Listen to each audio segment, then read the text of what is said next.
سرکار کی باتیں سنتے تھے، اپنے آپ کو اس میں ڈھالتے تھے۔ وہ ایسے سارے صحابہ جتنے بھی ہیں جن سے احادیث مروی ہیں، وہ تمام کے تمام صحابہ کا ذکر احادیث کے اندر محفوظ کر دیا۔ ان کے تذکرے بھی اب کب قیامت تک پڑھے اور پڑھائے جاتے رہیں گے احادیث کی صورت۔ اس کے بعد تیسرا طبقہ آ جاتا ہے صوفیاء کا، اولیاء اللہ کا، اور وہ اولیاء اللہ جو اس کے بعد تابعین اور تبع تابعین کے بعد یہ سلسلہ چلا ہے اور یہ قیامت تک چلتا رہے گا۔ وہ تمام لوگ جو ہم سارے موجود ہیں، ہم سارے لوگوں میں ہر زمانے میں جس شخص نے اپنی زندگی میں حضور علیہ السلام کی ذات کے ساتھ وفا کر کے اپنے آپ کو حضور کی محبت میں فنا کر دیا، ہر وقت حضور علیہ السلام کے نقش قدم پر چلتے رہے اور لوگوں کو اس رستے پر لے جاتے رہے، وہی بابا فرید بن گئے، وہی داتا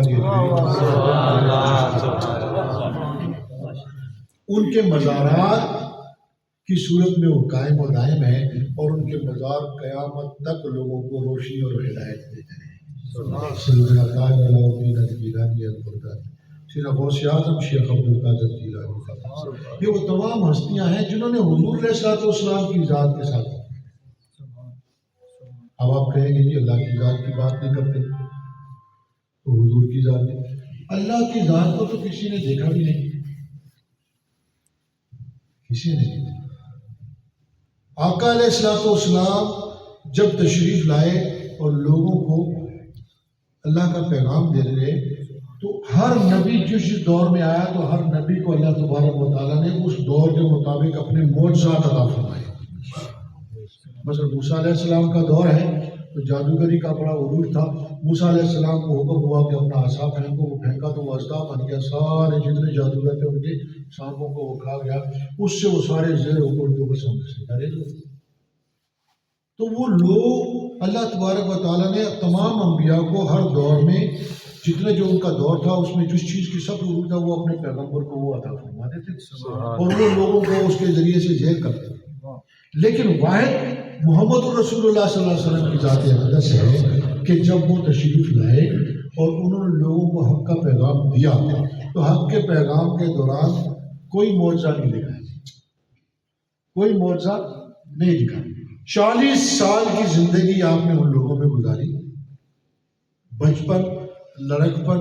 جوانی، یہ سارا ان لوگوں کے درمیان گزرا، اور 40 سال کے بعد جب آپ نے نبوت کا دعویٰ فرمایا اور حق کی دعوت لوگوں کو دی تو یہ نہیں کہا کسی نے کہ ہم کیسے وہ سوال تو کرتے تھے کہ ہم کیسے مان لیں جس کو ہم نے دیکھا بھی نہیں ہے، 360 تو ہمارے سامنے خانے کعبہ کے اندر پڑے ہیں ہمارے خدا ہیں، تو آپ کہتے ہیں کہ اس کو مانو جو ابھی نظر بھی نہیں آتا اور ایک ہے۔ تو کہا یہ نہیں کہا کہ میں آپ کو معجزہ دکھاتا ہوں، میں آپ کو سارا نہیں، فرمایا میں نے تمہارے ساتھ زندگی میں 40 سال گزارے ہیں، آپ نے میری زندگی کو دیکھا ہے، میرے شب و روز آپ لوگوں کے درمیان گزرے ہیں، جوانی گزری ہے، بچپن گزرا ہے، لڑکپن گزرا ہے، ایسا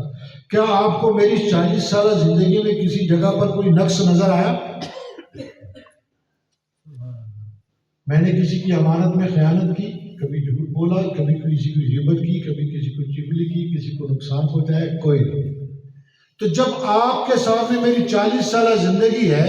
تو 40 سالہ زندگی کی دلیل کے طور پر پیش کر کے میں کہتا ہوں کہ میں کہتا ہوں اللہ ایک ہے۔ آقا علیہ السلام نے اللہ کی وحدانیت کا اقرار کروانے کے لیے اپنی 40 سالہ زندگی ان کے سامنے پیش کی۔ کیا آپ میرے پاس اپنی امانتیں رکھواتے تھے؟ کیا میں تمہاری امانتوں میں خیانت کرتا تھا؟ تو حضور صلی اللہ علیہ وسلم کی اپنی زندگی جب پیش کی ان کو تو وہ مانے، لیکن یہ بات پھر اس کے بعد آپ نے پہلے اپنی 40 سالہ زندگی کردار پیش کیا اور اس کے بعد آپ نے پھر اشارہ بھی کیا تو چاند آسمان پہ 2 ٹکڑے بھی ہو جاتا، آپ اشارہ کرتے تھے ڈوبا ہوا سورج پلٹ بھی آتا تھا، یہ سارا چیزیں بعد میں دکھائی ہیں لیکن کردار اپنا پہلے سے۔ دوستان محترم، یہ ساری باتیں بتانے کا مقصد یہ ہے کہ بندہ جب حضور علیہ السلام کے ساتھ اپنا قلبی تعلق جوڑتا ہے تو پھر اس کے نقش قدم پر چلنے کے لیے بھی اس کو مجبوری ہوتی ہے۔ جب اس کے نقش قدم پر چلتا ہے تو پھر محبوب سے ملاقات بھی ہو جاتی ہے۔ ایسے لوگ اس دنیا کے اندر گزرے ہیں، ایسے لوگ اس دنیا کے اندر گزرے ہیں کہ جن کو ہر وقت آقا علیہ الصلوۃ والسلام کی حضوری رہتی تھی۔ اور یہ جو شعر کہا نا کہ جو دم غافل سو دم کافر سانو مرشد اے پڑھایا، کیا عالم ہوگا ان لوگوں کا کہ جو لمحہ ان کا غفلت میں گزرا وہ ایسے سمجھتے تھے کہ جیسے وہ کفر میں گزر گئے۔ کیا عالم ہوگا ان کے سامنے حضور علیہ السلام کی محبت کا کرم۔ ایسے لوگ اس دنیا میں، میں یہ ساری باتیں آپ کو اس لیے بتا رہا ہوں کہ یہ ساری چیزیں میں آپ کو، اللہ گواہ ہے اس چیز کا، آج اس جگہ پر بیٹھ کے آپ سارے لوگ بیٹھے ہیں، میرے بزرگ بھی ہیں، بہت پیاری پیاری ساتھی ہیں جن کے میں چہرے دیکھ رہا ہوں، ماشاءاللہ روشن چہرے، لیکن میں بتانا یہ چاہتا ہوں نوجوان بچوں کو کہ یہ آپ کی یہ عمر ہے، آپ ایک ایسے اس وقت زندگی کے مرحلے سے گزر رہے ہیں کہ آپ اپنا تعلق حضور کی ذات سے جوڑ دیں تو اسی لمحے کرم ہو جائے گا۔ یہ ایک زندگی کا ایک پہلو ہے، بس اس کو اگر اپنا لیں۔ دیکھیں کتنے پیارے پیارے سوال آقا علیہ السلام کی ذات کے ساتھ رات کے وقت میں بتانے لگا ہوں، حضرت عائشہ صدیقہ رضی اللہ تعالیٰ دونوں آسمان، کھلے آسمان کے تلے لیٹے ہیں، ایک ہی چارپائی، تو آسمان کی طرف دیکھا تو بہت سارے ستارے نظر آئے۔ حضرت عائشہ صدیقہ رضی اللہ پوچھتی ہیں کہ یا رسول اللہ، کیا آسمان کے ستاروں جتنی بھی کسی کی نیکیاں ہوں گی؟ آقا علیہ السلام پیار سے ان کو نہ حمیرہ کہتے ہیں، اما عائشہ کو حمیرہ، لیکن ہاں عائشہ حمیرہ، چاند کے ستاروں سے بھی زیادہ نیکیاں ہیں۔ کس کی؟ میرے عمر کی نیکیاں آسمان کے ستاروں سے۔ اب یہ بات سننے کی دیر تھی حضرت عائشہ صدیقہ رضی اللہ تھوڑی سی سمجھ گئی کہ میرے بابا کا نام لے دیا ابھی تک صدیقہ۔ اب یہ بات سرکار بھاگ گئے تو سرکار نے فرمایا عائشہ میرا، تیرے بابا کی وہ 3 راتیں جو میرے ساتھ زیادہ سوال میں گزاری ہیں ساری زندگی کی نیکیوں سے بڑھ گئی۔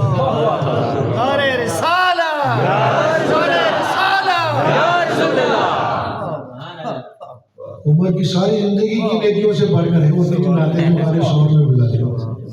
اب یہ بات ہوئی کہ میاں بیوی کے درمیان ہے، اب محبت ہی ہے جو بتا، یہ ہمیں ساری باتیں حضور شیخ الاسلام نے بتائی۔ باتیں ہیں کہ یہ بات تو میاں بیوی کے درمیان ہوئی، عمر فاروق تک یہ بات پہنچ گئی۔ کیسے پہنچ گئی؟ عمر فاروق کو پتہ چلا کہ میری ساری زندگی کی نیکیوں سے حضرت ابو بکر صدیق کی 3 دن کی راتیں جو گزاری ہیں غار ثور میں وہ بڑھ کر ہیں، تو اگلے دن صبح صبح جا کے دروازہ لاک کر دیا۔ ابو بکر صدیق رضی اللہ عنہ نکل آئے، بھائی عمر کدھر آئے ہیں؟ تو میں آج آپ کے ساتھ سودا کرنے کے لیے۔ کیا سودا کر رہے ہیں؟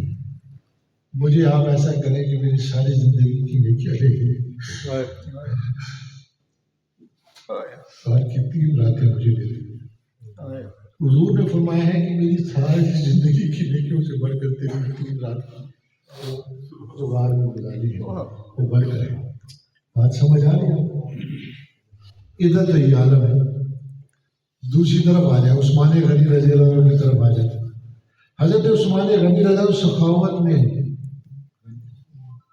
آپ جائیں انشاءاللہ، اللہ تعالیٰ خیر کرے، سارے ہی آقا علیہ السلام کے در پر حاضر تھے۔ جب مدینہ پاک جائیں گے تو میں جب گیا تو میں نے دیکھا کہ وہاں پر ایک ہوٹل ہے، میں نے جہانگیر کو بھی ادھر بتایا، وہ ہے سیدنا ابو بکر عثمان غنی رضی اللہ کے نام پر، وہ ہوٹل عثمان غنی رضی اللہ کے نام پر، وہ جگہ حضرت عثمان غنی رضی اللہ کی جگہ، اس پر ہوٹل بنا ہوا ہے۔ حضور علیہ السلام نے جب دین کی دعوت کی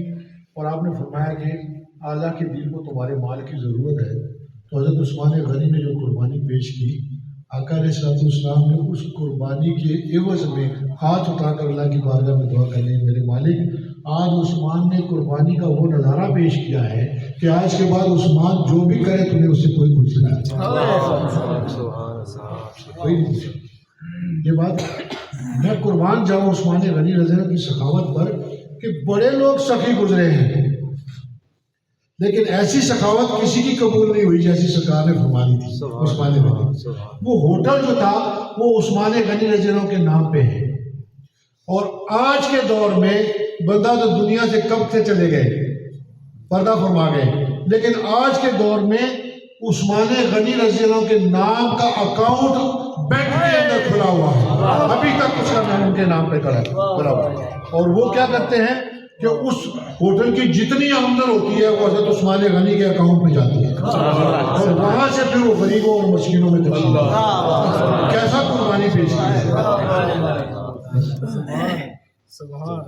اسی طرح حضرت علی رضی اللہ عنہ کی بات کر لیتے ہیں، مولا علی شریف خدا کی بات کر لیتے ہیں، ان کا بھی پچھلے دنوں اب وہ ولادت کا تھا، اور تو ان کی بات یہ کہ حضرت علی رضی اللہ عنہ کا خضوع اور خشوع کا عالم یہ، شجاعت تو بڑی مشہور تھی لیکن خضوع اور خشوع کا عالم یہ ہے کہ نماز میں آپ جنگ میں تھے، اس پنڈلی میں تیر مبارک لگا، تیر لگا وہ پنڈلی کے اندر تھا، جب اس کو ویسے ہاتھ لگاتے تھے تو تکلیف محسوس کرتے، تو آقا علیہ السلام سے کہا گیا کہ وہ جو تیر حضرت علی کی پنڈلی میں لگا ہے ان کو تکلیف ہوتی ہے، تو سرکار نے پتہ کیا بتایا، میرا علی جب نماز میں کھڑا ہو تو نماز میں کھڑا ہو تو پھر وہ دیکھا کیا عالم ہوگا، خشیت کا، محبت کا، اللہ کی محبت میں جب وہ کھڑے ہوں گے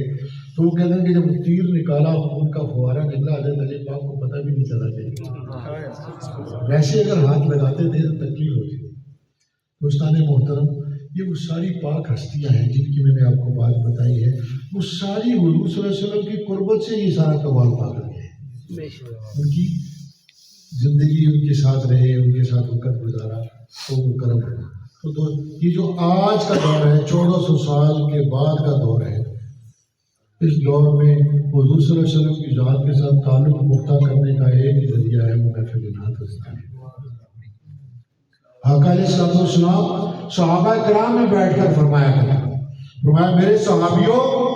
آپ کے ایمان لانے پر ایک مرتبہ آپ کو مبارکباد دیتا ہوں،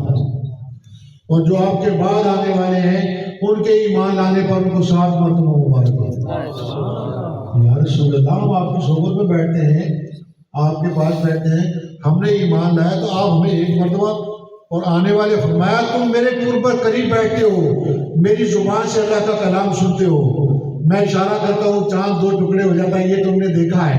تم ایمان مجھے دیکھ کر لائے ہو، اس لیے ایک مرتبہ مبارکباد۔ جو تمہارے بعد آنے والے ہیں انہوں نے مجھے دیکھا نہ ہوگا، میری محبت میں فنا ہوں گے، میری زلفوں کے اسیر ہوں گے، وہ اپنے محفلوں میں میرا تذکرہ کرتے ہوں گے، وہ میری اشارے پر، میری محبت میں اپنی جان قربان کرنے کے لیے تیار ہو چکے ہوں گے، انہوں نے مجھے دیکھا نہ ہوگا لیکن مجھ پر ایمان لے کر اس حد تک مجھ سے محبت کرتے ہوں گے، اس لیے ان کے بن دیکھے ایمان لانے پر 7 مرتبہ مبارکباد دی۔ حضور نے صحابہ کرام میں آپ اور ہم سب کا تذکرہ اور قیامت تک آنے والوں کا تذکرہ ہوگا۔ کتنے کریم آقا ہیں، کتنی محبت والے آقا ہیں، کتنے کریم ہیں جو ہمارا تذکرہ فرماتے تھے۔ اللہ تبارک و تعالیٰ ہمیں حضور علیہ السلام کے نقش قدم پر چلنے کی توفیق عطا فرمائے، اور اس جگہ پر یہ جو محفل چل رہی ہے اس کو اسی طرح قائم و دائم رکھے، اور اللہ تبارک و تعالیٰ آپ سب کو آباد رکھے۔ بہت شکریہ۔